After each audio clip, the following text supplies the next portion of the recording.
Just a couple more suggestions of things to think about when you're trying to come to terms with the third part of Schultz's essay.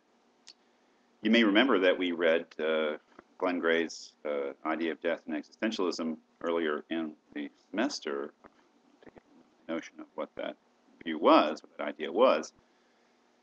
And so, one of the things that he said is that, the notion of death, or the concept or the issue of death, has been revived in that time in 20th century philosophy by existentialists like Heidegger.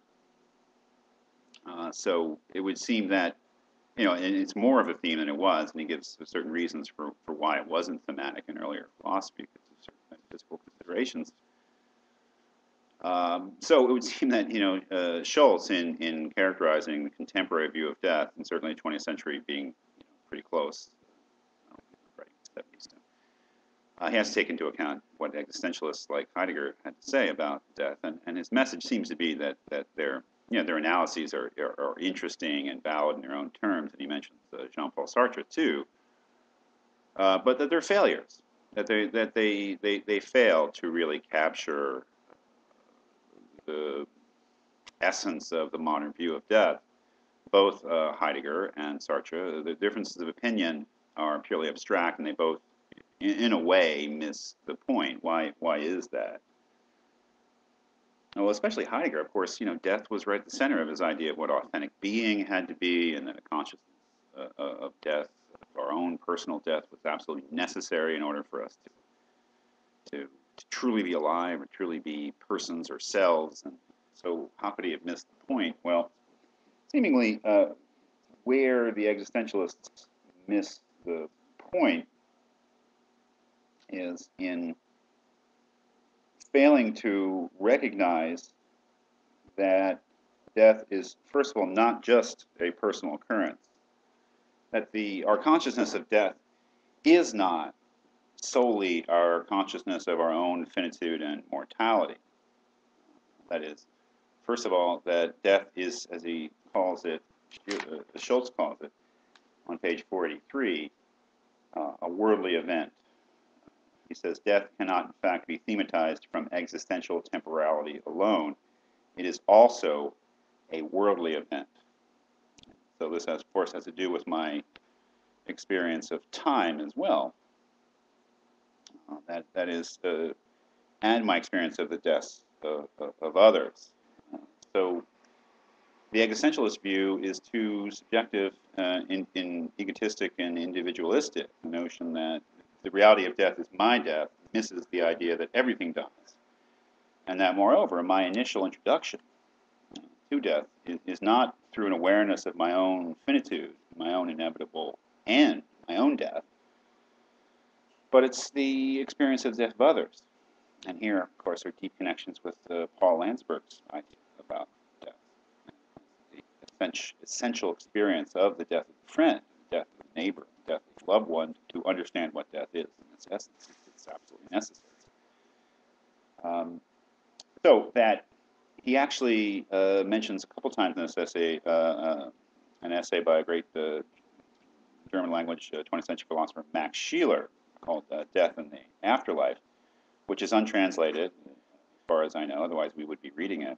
And his analysis of death, Scheler thinks, is actually superior because it takes into account the worldly, objective aspect of death, my own sort of confrontation with that objective world, in the sense that I experience, as I grow older, the shrinking of future time available to me, the accumulation of past time, in terms of my biography, my past, but in my present relation to the future, a looking forward to an ever-diminishing objective space, time in which I move, and that actually is a much closer philosophical approximation to how we actually think of death, and that it gives us a better notion of the publicness of death, the objectivity of death, the idea of death not only as a personal phenomenon, but as the fate of all things.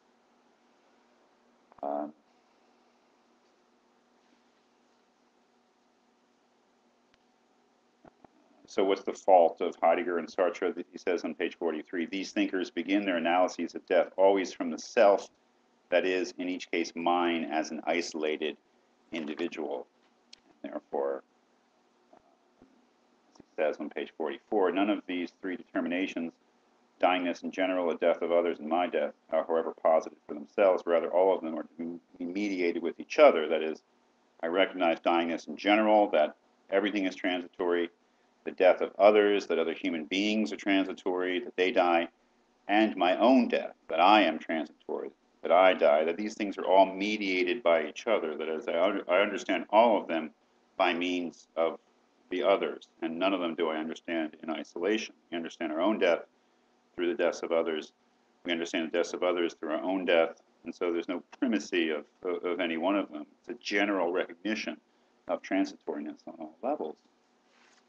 Finally, and this is only really a suggestion, at the very end, is that there is a sort of an ethical component here then, or an ethical upshot, and that is this notion of sympathy.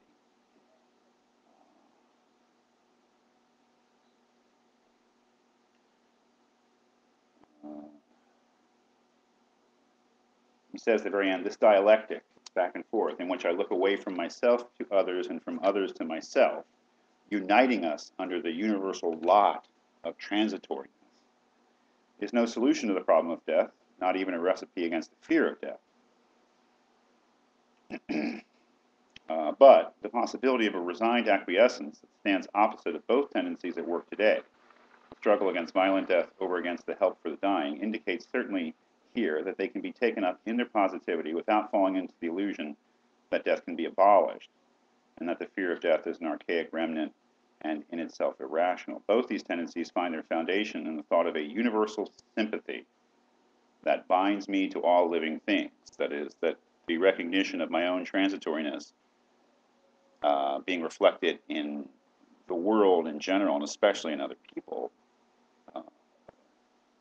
makes me discover a deep sympathy that I have with others and with the world as a whole. This sympathy actualizes itself as sympathy, which means as a return behind selfishness in all its forms. This return is identical with immediate recognition that the other is equal to me insofar as he is also a living thing, which must expire and become nothing. That is, my sympathy for the other is tied up with my recognition that he, she must expire and become nothing, and that seems to be the link. That is, our recognition of nothingness, of death being not a transition to any different state of being, but as being annihilation, transition to nothingness, is what evokes this sympathy. One might say sympathy for oneself because you're part of it, but also sympathy and a kind of solidarity with others because everybody's part of it. So this overwhelming notion of transitoriness is, in a sense, what Schulz is saying binds us together.